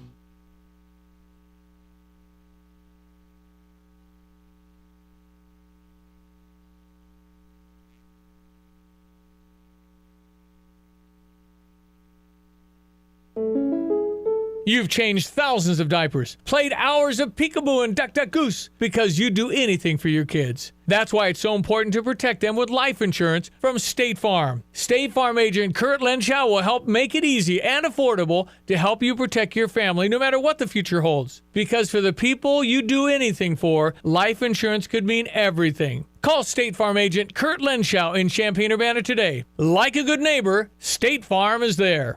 The Drive with Curtis Allen and Evan Stone on ESPN 93.5. We just did a little Etched in Stone, our weekly look at the money lines and the overs and unders and the spreads for football. It is ESPN Radio 93.5. It is The Drive. I'm Curtis Allen. That is Evan Stone. Scott, our friend in Terre Haute on the Max Twin City Recycling text line, he wants to know what's your record for the year, Evan. Full disclosure, the last couple of weeks, I've forgotten to do the math. I know it's not good, so here's what I'm going to do: is I'm gonna add these up, and Scott, I will respond to you once I can get these added. All right, I'll send them to you, but then for sure tomorrow on the show I'll have the updated. I appreciate the honesty. Yeah. Appreciate the honesty is what I'm trying to say. I drank some water. Had some delicious water. I do know that if you faded the Stone Cold bets, man, you're rolling in some money right now. Yeah. You're doing good. Mm-hmm. 217-359-2255 is the number on the Max Twin City Recycling text line. Little baseball update for you. The Cubs chased Yu Darvish after an inning and change. He got 3 outs. 3 outs, and then he was out, left with the bases loaded and nobody out in the second. And they just walked in another run. And so now 2-0 Cubs over the Padres in the bottom of the second. You can listen along to that game. I do not want to encourage you to leave us, but if you want to listen to the game live, you can on our sister station, US 105.9. I can tell you this, though, Scott and Terre Haute. I feel like my record, it might be just a hair better than yours. I'm going to humble brag for a second, but I'm going to have to do the math and double check. Here's what I can say: I know my parlays are doing better. Your parlay record has got to be insane. That's where it's my little itty bitty ridiculous parlays. I joke about this all the time, but there's a method to the madness, and it helps. But when it comes to like the straight up money line or the spread or stuff like that, I know you've got a better record than me, dude. You have to. Overall, I'm sure you do. But that's why I always go with the little parlays. This has been the weirdest year. I typically, I'm also not trying to toot my own horn or whatever, but toot it. Typically, my bread and butter is over-unders, like spread totals, point totals. I feel, especially once Big Ten play starts, I've got a really good read on over-under totals. Yeah. And in years past, I've got a pretty good record, but this year is just, I don't know, the pressure of the radio show got me, man. That's probably what it is. Are you overthinking it? It's the millions of people that are tuning in, and I'm having a hard time. Well, I'm having a hard time with the millions. That's what The Rock had to deal with. The millions and the millions of The Rock's fans. Millions and millions. I don't have The Rock. I just got to give him the heater from Major League. Just a bit outside. But just a bit outside. It's been my bets this year. Yeah. No, but maybe there is something else to that with the expansion in the Big Ten. If you look at it and you look at the addition of USC and UCLA, et cetera, maybe that's affecting you. Or maybe it is the show. All I know is I'm glad it's you putting your namesake on the line for a betting segment instead of me, sir. I would much rather. Hey. Here's what I tell people, though, is whether I'm killing it or whether I'm awful, you either fade me and make money or you follow me and make money. Either way. Just check the trends. But, Scott, great question. I'm going to do the math, and I'll let you know.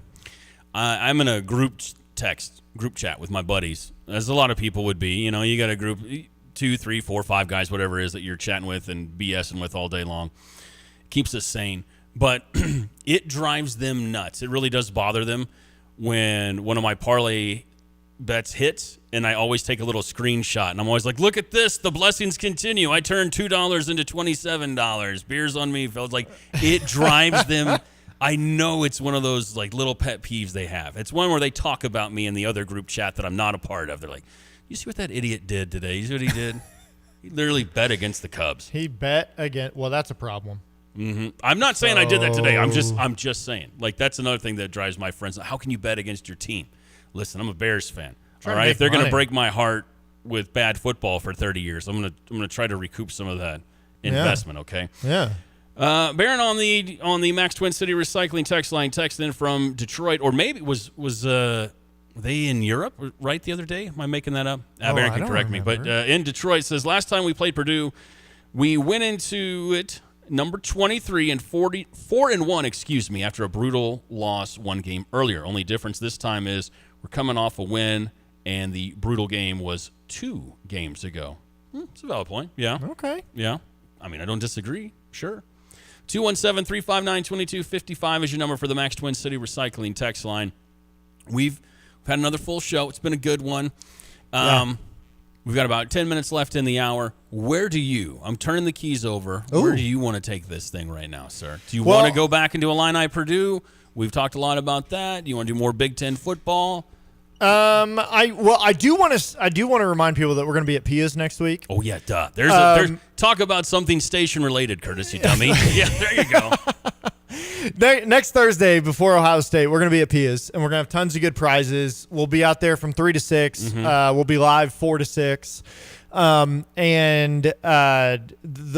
Curtis mentioned it earlier. The prizes that we've had have been incredible. Pretty awesome. And so I'm excited to see what's next. We've given away tons of tickets. Mm-hmm. And it's not just the football games. It feels like every week we got tickets to other Illini events, whether it's soccer or volleyball or whatever. And so come hang with us. They always got good drink specials. They got food specials. And it's been awesome meeting so many of you as you've been out there. That has been really cool. A lot of people that that are texting us every day. It's nice to put faces to names, and we definitely appreciate it. Now, I know if we were doing it today, if we were broadcasting today, people would be like, oh, man, it's hot. Like, it's 90 right now. I'm looking next week at the forecast. Get through this weekend where it is in the upper 80s and low 90s, basically, all the way through Monday. But then next Thursday, sunny and 72. Let's go. Man, we've had some perfect weather for all 3 of our broadcasts from Pia's this year. Yeah. That looks nice. Sunny and 72 next Thursday, and sunny and 77 for the Hall of Fame game next Saturday. That's the early forecast for you. So we got tickets there. Perfect weather. Yes, I do want to just draw your attention to the strikeout double play that just happened. Oh, well, I wasn't looking at the TV. I was. So now I know what happened with the during the break. Loaded. The Cubs had bases loaded, no outs, and Curtis said, "Well, if they hit a grand slam, you can't go crazy on the air."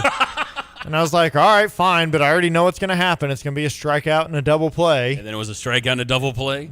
Lo behold, lo and behold. What does that phrase mean? Lo and behold. L-O and behold. Yeah, it's got to be from Shakespeare. It's the best I can come up with. Okay. It means it's got to be to reveal something. Lo and behold. Behold, you behold what you see, right? So, behold, here it is. But what's the low? Your expectations. I don't know. I'm going to Urban Dictionary it and see what we get. Don't Urban Dictionary it. Don't do that. Hey, what movies did you watch yesterday? Okay, so yesterday, day 1 of spooky season. That's right. I kicked it off with my favorite, Nightmare on Elm Street. Okay, what's today? Today, I'm going back, I'm taking you back a lot. We're going back 80 years. Whoa! Going back to 1945. I guarantee nothing made 80 years ago can scare me. Oh, I don't know, sir. I think the atmosphere would tell you otherwise. You got to give it a shot. It's called The Picture of Dorian Gray.